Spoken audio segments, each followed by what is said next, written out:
On Capitol Hill, compromise does not come cheap. Supporters of a sweeping immigration reform bill agreed to spend $46 billion on border security in order to win the support of about a dozen Republicans.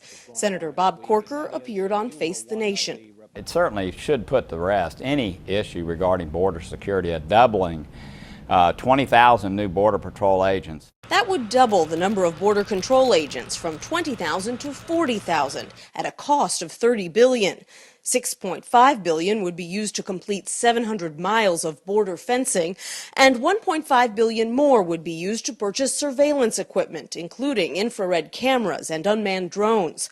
Some Democrats, like Vermont's Patrick Leahy, said the bill reads like a Christmas wish list for outside firms. I'm sure there are federal contracting firms high-fiving at the prospect of all the spending demanded. But opposition from Democrats was muted, and the president endorsed the compromise in his weekly radio address. But it's consistent with the principles that I and others have laid out for common sense reform.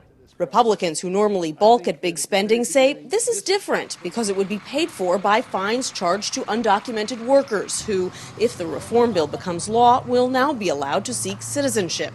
All of us agree that we have to pay a fine. That's not the problem.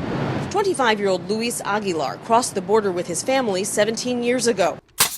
The Congressional Budget Office estimates that if Luis and the nation's roughly 11 million illegal immigrants are granted legal status, the government will raise an additional $459 billion in new tax revenue. We have shown that we're every part of American as somebody who was born here. Just the only part that says that we are not American is just a piece of paper.